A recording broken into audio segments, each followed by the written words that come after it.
Hi, this is Chris O'Brien. Over the last 2 months, we have been putting together moments, audio, and promos from one of the most prolific broadcasters in radio history, the great Mark Driscoll. But over the last week, and even over the last 48 hours, we have received some of the most amazing audio and testimonials from people we couldn't even imagine. This being Mark Driscoll's first birthday in heaven. We thought it would be a very amazing tribute to give you a little taste of what is about to happen over the next 4 weeks as we present to you Happy Accidents, the Mark Driscoll story. It's you and me, Chris. History states that Marconi created radio. But a spirit always lived within the cascading waves, bouncing off the cooled evening ionosphere. These transmissions would be dubbed broadcasts. A spirit that to this day has always lingered in the minds of the most prolific and profound curators of broadcast artistry. Occasionally, this spirit does more than inspire certain destined broadcasters. It embodies them. And at times, when the world needed the medium the most, the first person to be infected with, as some call it, the radio bug, was a man who used radio to paint pictures. Intellectual mind prints that used words, sounds, and music to create a new human sense, created not only with verbs, but with sounds and music that imprinted a feeling from one imagination to another. Orson Welles labeled it theater of the mind. It was in an airport when a small boy ran up to Orson and asked him what it takes to be a broadcaster. In that one moment, the baton had been passed, and the spirit had seeded another yet-to-be radio icon. This infected child would convince his dad to build him a crystal radio. The copper wired coil would allow this fascinated child to receive radio stations from around the nation.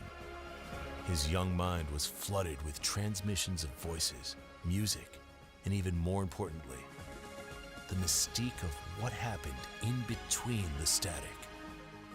At the young age of 16, an eager teenager began what would become one of the most prolific and accomplished careers in broadcast history.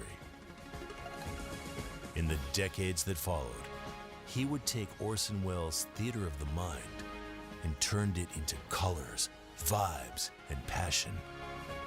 He simply called it cinematics.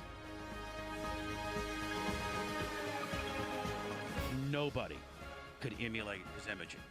The best of all time. Mark Driscoll was a fantastic broadcaster. An amazing talent. A super talented guy. He worked in the top 5 radio markets before he was 25. Mark was a genius. He was a feisty SOB. Mark had an amazing career. This is the story of a man who redefined a medium. This is a collection of tales recited by those who he touched. This is a narrative of how one man turned a series of chance encounters into a career that could only be defined as legendary. This is Happy Accidents, the Mark Driscoll story. So our story begins where Mark was born. Tulsa's spirit of go and grow is evident in all areas of our city. Tulsa, Oklahoma isn't where you would expect the next American media icon to be born. Living on Tulsa time. But this kid was a little different. He convinced his father to build him a crystal radio so we could hear radio stations from around the country. WABC, serving New York and America with music in tempo with today. And go to sleep every night imagining what it would be like if he was on one of them. Little did he know, he would end up being on most of them. It may seem a little far-fetched, but the only job Mark Driscoll had, other than in radio and voiceover, and of course the Navy, was he was a karate instructor. And it was in that role where he got his first opportunity to experience radio. One of his students informed him that the radio station KELI in Tulsa had a window, and you could actually see the DJ while they were on the air. Of course, he was right there. So after spending just a little bit of time at KELI and discovering the AP wire, the production room, and of course, the on-air studio, he found something even more interesting, a job board. Now back then you needed a license to be in radio. And once he got his, he got an interview at his station, as he used to call it back then, a blowtorch, a gigantic 250-watt day timer in Muskogee, Oklahoma. Mark's dad was a pilot, and on an August 8th, his dad brought Mark along with him to drop off a client or something, and then fly him for his interview, except they were going to be delayed. So his dad calls the tower at the Muskogee airport and has them relay a telephone message to the radio station that Mr. Driscoll was flying in from Tulsa and was running about 20 or 30 minutes late. Even then, people at the station were saying, "Who is this guy?" To understand who Mark was, you had to dial back about a decade and a half to his birthday, which, as this is debuting, would have been his 73rd birthday.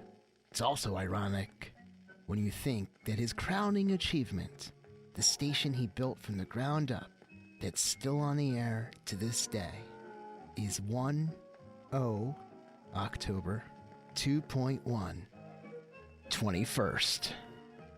The new Q102. It's also interesting to note the day of his passing was the 22nd of August. Numbers, signs were all very important to Mark.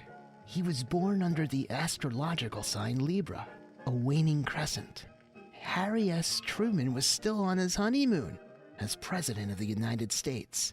He shared a birthday with Benjamin Netanyahu. Writer Aldous Huxley wrote George Orwell about his new novel, 1984, on this very day 73 years ago.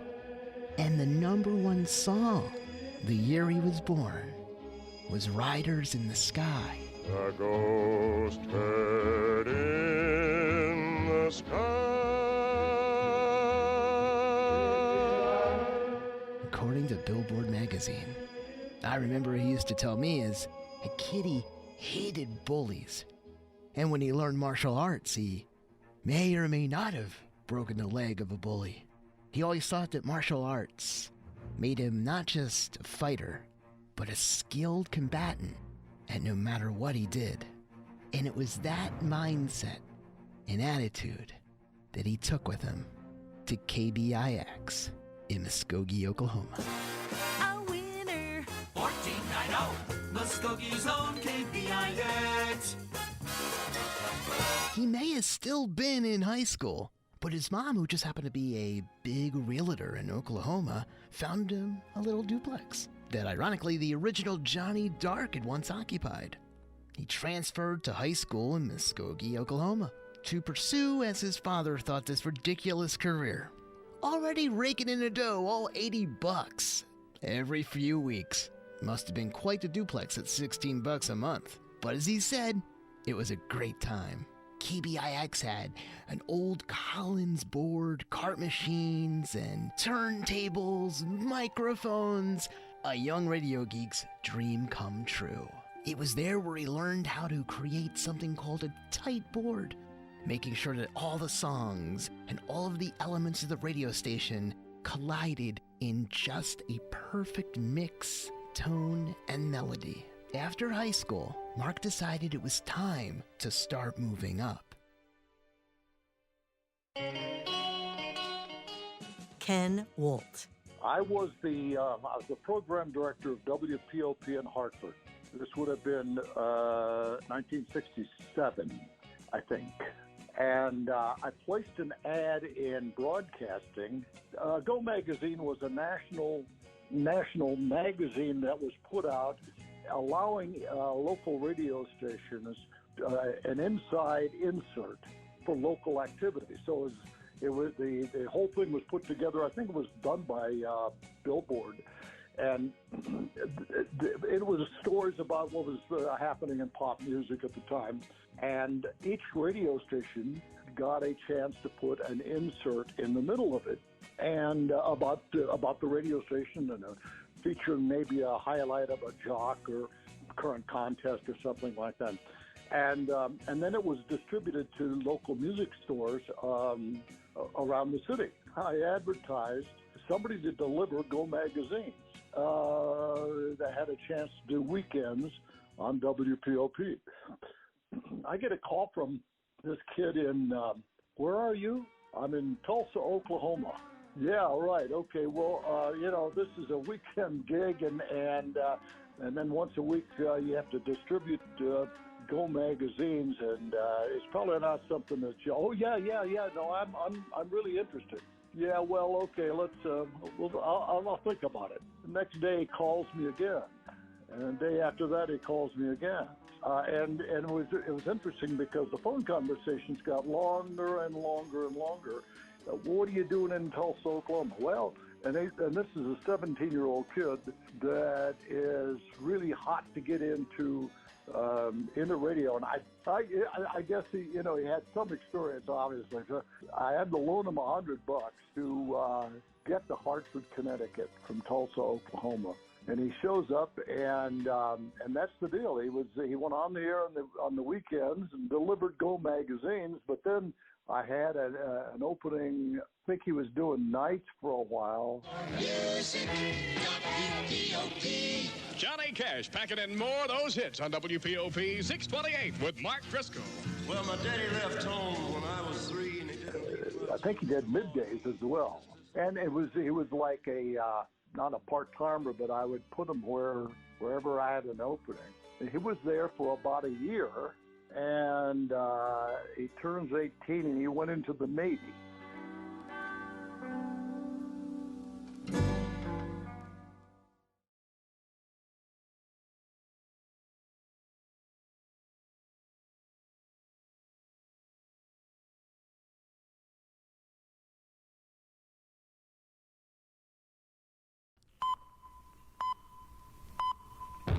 Oscillators on. Modulators set. Activate transponder.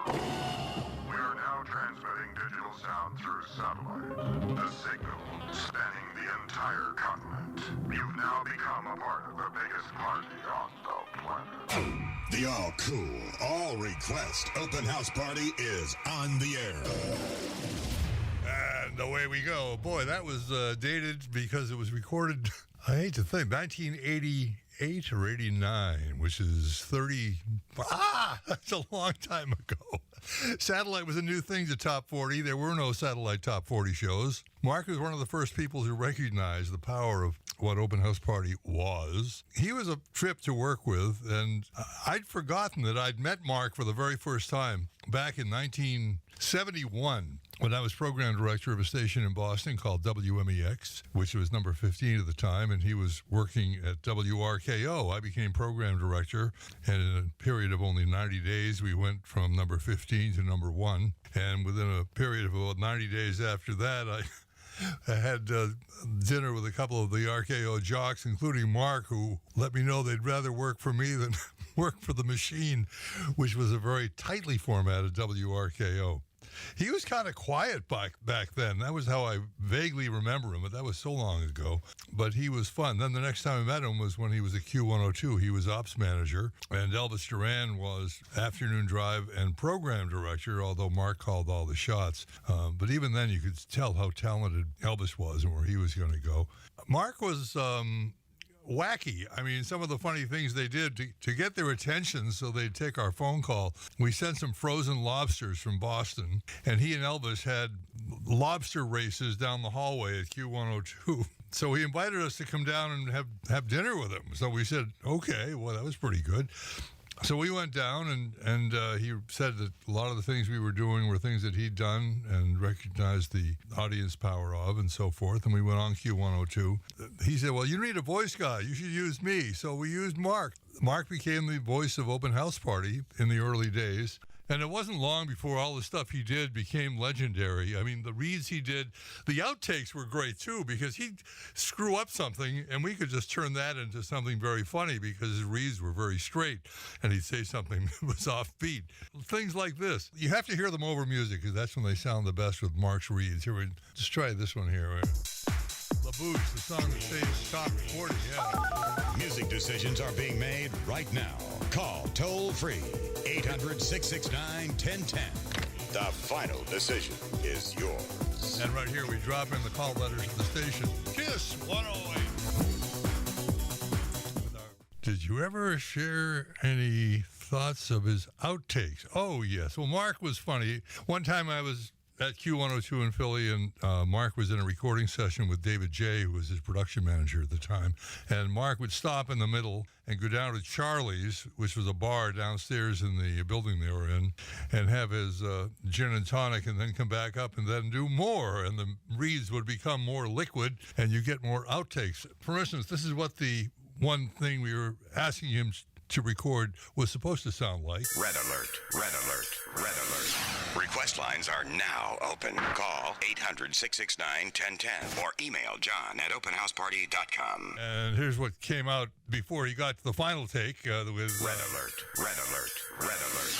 Request lines are now open. Call 800-669-1010 or email john@openheartsurgery.com. And of course, that's the one we used on the air. And here's a question. Did we ever have any outtakes of Driscoll we could share? Well, yes. Here we are. And, and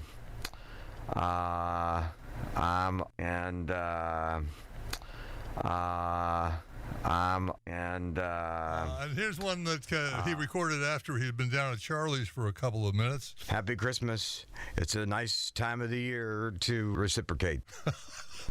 And then, of course, there was this thing which gave me the unmitigated pleasure of having the nickname, when Tony Travato calls me all the time, Johnny Claus. The malls are packed and the carolers are singing. The parking lot's full and pockets are jingling. So crank up the volume. It's a family affair. Who needs Santa? Johnny Claus is on the air. Yes. It's a nice time of the year to reciprocate. Yo, I'll tell you what I want, what I really want. I wanna really wanna zig-a-zag. Yo, I'll tell you what I want, what I really want. So that's about it for me. The only thing I can say is Mark was an outstanding voice guy. We started out with Ernie Anderson doing our demo, but he died. And then Mark was the closest thing, and Mark just became one of the kings of voices on the radio. That's the way it is. From me, John Garabedian. Oh, John.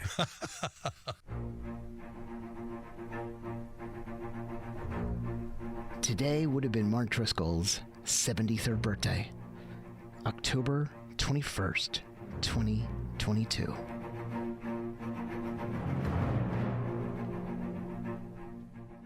And we thought there would be no better date to give you a sample of what is to come over the next 4 weeks as we examine the career and the life of one of the most profound broadcasters in the history of media, the great Mark Driscoll. I'm Chris O'Brien, and I was inspired by Mark. My career was always based upon the fundamentals that I learned both from him and from his work on the air. He was not just a programmer, but a mentor, a teacher. He was to radio and programming what Marconi was to transmitters and oscillators. Over the next 4 weeks, you're going to hear from some of the greatest minds in radio history. Scott Shannon, Bubba the Love Sponge, Joe Cipriano, Andre Gardner, Cool Guy, Glenn Kalina, Andre Kane, Alex Gould, Art Volo, Bill Pasha, Bobby Poe, Chio, Heidi Selexa, Hoyle Dempsey, Chris Marino, Jeff Doherty, Chuck Britton, Ruby Cheeks, Fernando Gunner Jackson, Jeff Berlin, Lee Abrams, Ken Wolf, Randy West, Mel Phillips, Mancow, Jeff Crawford, Kevin Barrett, Rick Allen, Logan, Jay Sawyer, Steve Clark, JJ, Joel Denver, Tim Sabian, Jim